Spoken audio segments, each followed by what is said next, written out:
goes, let's go for that. Ah, wow, let's go for that. What's up, guys? Today we're going to be discussing UFC 311, and we're going to talk about the fights that I want to see and the fights that I would make after this event. I thought it was a really fun event. You could check out my full card recap, review, whatever you want to call it, that I just uploaded before this. But anyways, we're going to start with the third fight up the card. So I'm not going to do like Almeida versus like whoever. Sorry, guys. Look, no offense, but who gives a fuck who? Almeida could fight Cyril Gane. Spivak could fight fucking Tai Tuivasa. Kevin Holland could go to the GFL, and Rainer de Ridder could fight like Shara Bullet. I don't know, right? Who cares? I want to talk about the big fights. So we're gonna start with the winner, Yuri Prohaska. I think Yuri should fight the winner of Carlos Oberg, whatever the fuck his name is, versus Jan Blachowicz.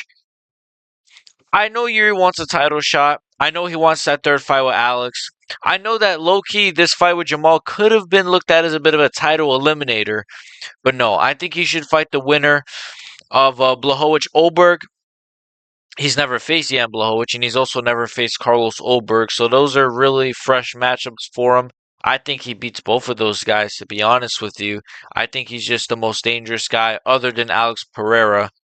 Not only in the division, but in the sport. He's one of the most dangerous guys in the sport, man. He's a monster. He looked great last night. His head movement, he looked slick. Um, he just looked good, man. So I think him versus Oberg or Blachowicz would be really ideal for him and really ideal for the winner. And then the winner of that could face Alex Pereira. As for Jamal Hill, GFL is calling your name. No, Jamal Hill, I think he could fight Khalil Roundtree. I was toying with the idea of doing Jamal Hill just moving up to heavyweight, but I'm like, I don't know. I don't know. If he loses to Roundtree, you should move to heavyweight. Because, like, he's just. The thing is, like, he balloons up way too much in between camp, and that can't be healthy, bro. Especially at his age with his knees. You saw he was wearing double knee pads and he had an Achilles injury. Like, he balloons way too much in between camp. He's not really like, he just needs to actually stop fucking eating like muffins and cakes in between his fights and actually just stay in shape the way Yuri does. Look at Yuri. Yuri, you could go up to Yuri Prohaska 2 months from now out of camp and he could pull up his shirt, pause, and he'll still have a six pack and like ab lining and shit. Jamal Hill, he even in his fights he has a pot belly. It's like, bro, this guy needs to actually like get in good shape. I mean, he can't make middleweight. I was even like, what if he just goes to middleweight? He can't make middleweight. He's too big. But he could either stay at light heavyweight, start slimming down a little bit, just put on some muscle, take away some fat, or move up to heavyweight. With that being said, though, him versus Roundtree, it's winnable for both guys. Both guys are coming off of losses against Yuri and Alex. Good names, right? So both guys are kind of coming off of high profile losses. And it's a fight that we've never seen. So again, it's another fresh matchup in the division. I'd love to see it. And I think either guy could win it. So yeah, Jamal Hill, it's either you fight Roundtree or you fight down lower in the rankings, and I doubt he'd want that. Or you just move up to heavyweight. So yeah, that's what Hill should do, and that's what Yuri should do. Marab, one more thing, hey guys, one more thing. Marab, my favorite fighter in the UFC. I think he should fight Alexandre Pantoja. I think he should fight Pantoja. I think we should make this fight. Look, they're not going to. Like, I'll be honest. They're going to do him, Sean O'Malley. But this is more of who I want to see him fight, who I think he should fight, what I would do. And if I was booking the UFC, he should fight Alexandre Pantoja. Now, it's probably going to be O'Malley, but you never know. Um, you never know. Pantoja might just announce tonight, like, at the time of this recording. Hey guys, I working so hard for this, and I moved to bantamweight or whatever the fuck. That's like more of like a black African accent, but I'm not racist. But anyways, Marab Pantoja. I actually think this would be one of the greatest fights of all time. Honestly, because it's like both guys they have so much heart. The way these guys fight is like just Marab especially. I was watching him yesterday against Umnar, and I was like, he really fights like a hungry pit bull coming at you, trying to eat you. Pause. Like he's just like the way he comes, he's like hunting you, bro. And Pantoja fights the same. Pantoja fights like a fucking dog. Like I honestly, as no disrespect, it's the way these guys fight. They fight like monsters, man. So Marab versus Pantoja, I genuinely think would be one of the greatest fights of all time. It wouldn't be that skillful, but these guys are just fucking monsters, man. So that's what I want to see.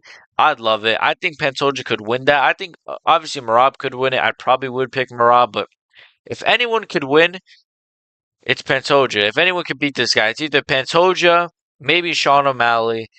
I don't think Peter Yan can do it. We'll get to Peter Yan, but I don't think Peter Yan can do it. So Marab, Pantoja is what I want to see.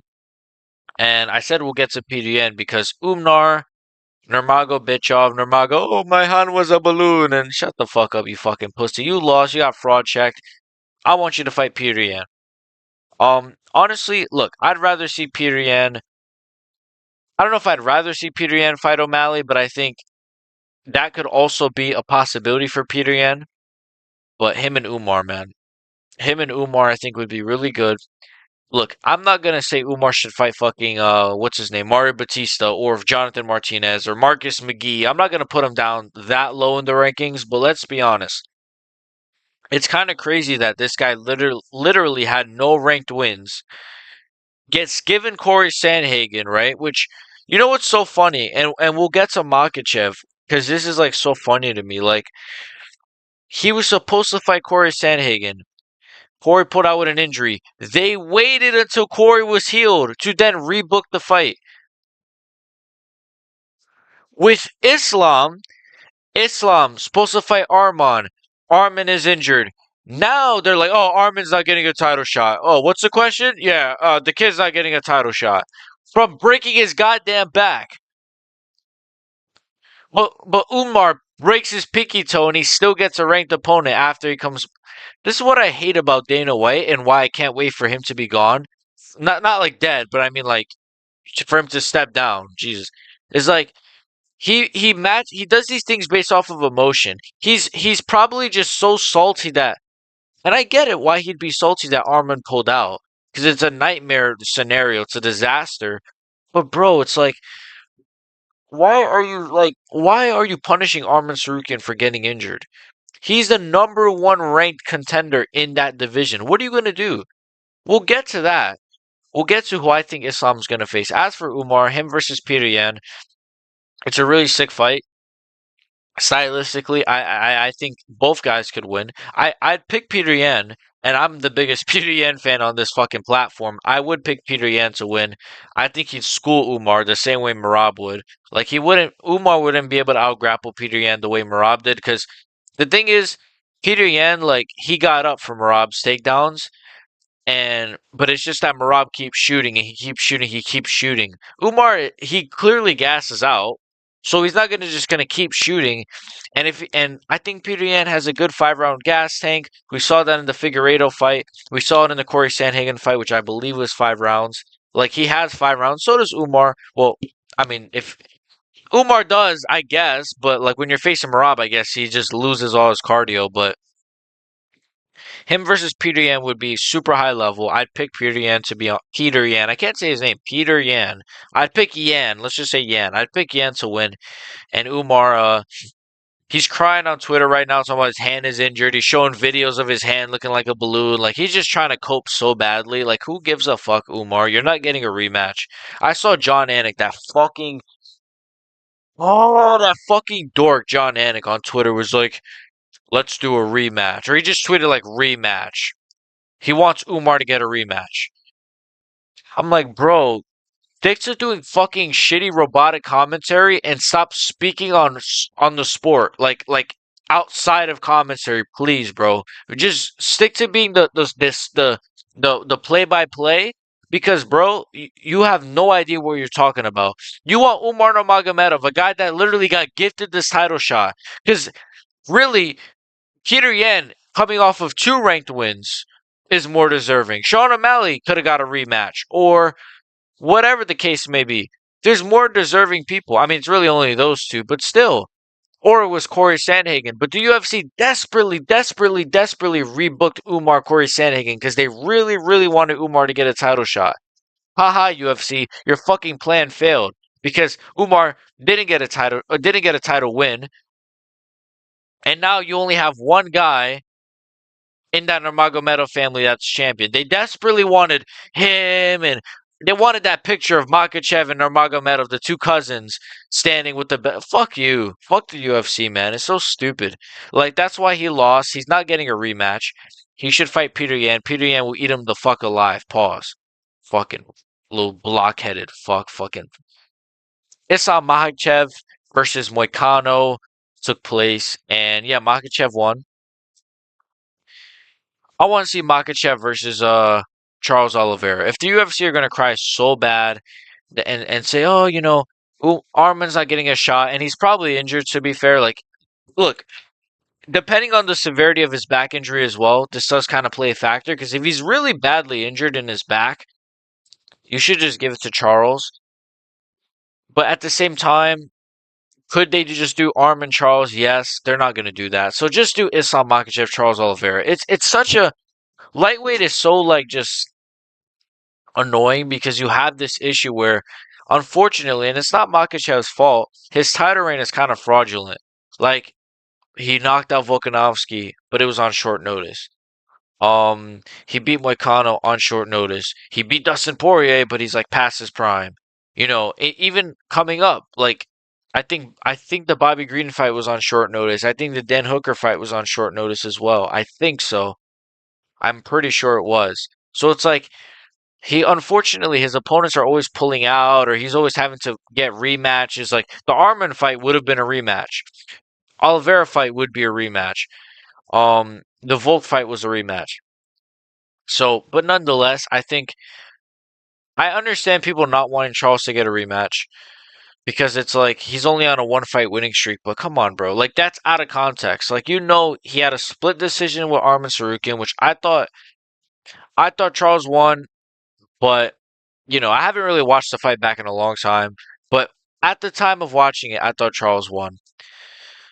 With that being said, he still had a split with the number one contender. He never got his title rematch. He lost the belt to, well, technically he had to relinquish the belt because he missed weight. But then he beat Justin Gaethje, but he didn't win the belt because it was like there's no title on the line. So it was a nightmare situation. He then fought Makachev for the vacated belt. Jesus, my words. For the vacated title. It's a confusing situation. Like he missed weight by like half a pound, so they said, "Oh, you can't fight for the belt." But Gaethje could fight for the belt, so then he beat Gaethje, but then he had to fight Makachev for the belt, in which Makachev won. So then he lost to Makachev, but then I think he knocked out Dariush, and then he faced Arman, or I don't even know. Look, the point is Charles Oliveira never got his rematch. He is coming off of the Chandler win. To me, he looks better. He looks improved. He looks like he's more patient. I think that will help him against Makachev, actually. I know some people are saying, oh, no, stylistically, it's over. Charles will never beat Makachev. I'm like, I don't know, bro. You guys are underrating Charles Oliveira. Like, I think he has a good chance of beating Makachev. He's still in a good form. He looked good against Chandler, obviously, other than the fifth round where he got rocked, but like it happens. It's a fucking fight. He 10-8'd Chandler in like two different rounds. Like Charles Oliveira, like he still got it. Him versus Makachev, I actually think would be a lot more competitive in a rematch. I'd still pick Makachev, but Charles has a good chance. Obviously, I don't think Charles could beat Makachev. If you guys want to know who I think could beat Makachev, it's Ilia Topuria, most likely, or Arman Sarukian, who I did pick, and then he pulled out. So, and I'm still sticking by that. I think Arman would have beat Makachev if he was fighting that night. So, anyways, Makachev, Oliveira, 2. Let's get it done. Speaking of let's getting things done, Renato Moicano. Hey, motherfucker, whatever. I don't know how to do his accent. Hey, mother. What the fuck? I can't do Moicano's voice. He has a very like Moicano versus Islam Makhachev. Obviously, he lost. Moicano versus Paddy Pimblett. That's what I want to see. It should this that should have been the original matchmaking instead of him versus Dariush, which is not a bad matchup at all. I had no problem with that matchup, but Moicano should fight Paddy Pimblett. And I can see the UFC making it because if Pimblett beats Chandler, which he probably is, which is I thought that fight was booked, but now Chandler's going on Twitter saying he wants to fight Arman Sarukian. I hate. Before I was like, why do people hate Michael Chandler? He's a pretty like, he's a good fighter and shit. Now I see why you guys all fucking hate him. This guy is, oh my, he's a yapper, bro. He's a fucking little midget yapper. Anyways, Moicano Pimblett. It's not really much to say. Just get it done. Would be a fun fight. Excuse me. Either guy could win. I probably would pick Pimblett. It's a tough fight. I'd pick Pimblett. I'd pick Pimblett. I'd pick Pimblett. I think Pimblett is more dangerous off his back than Makachev is on top. Pause. Like Pimblett is gonna. I don't know though. I could see Pimblett throwing because didn't Pimblett get Bobby Green with like a Darce choke kind of, or was it like an armbar? No, it was a triangle, but it was like a weird triangle. Ooh, that's a great fight. I might pick Pimblett, but Moicano versus Pimblett, or just do Moicano versus the winner of Pimblett Chandler. But then it's like, why would you give Moicano someone coming off of a win? I don't know. It's tricky, but I would just do Moicano Pimblett. If Chandler's really not gonna fight Paddy Pimblett, just do Moicano Pimblett in London or in the next pay-per-view. I don't know. Whatever the fuck, who cares? Shout out Paddy Pimblett, I guess. Shout out Money Moicano. Shout out Makachev. Shout out Marab for fucking schooling this block-headed, square-headed, crybaby, one-handed bitch, Umar Nurmagomedov. See you guys next time. And hey guys, one more thing, guys. One more thing, guys.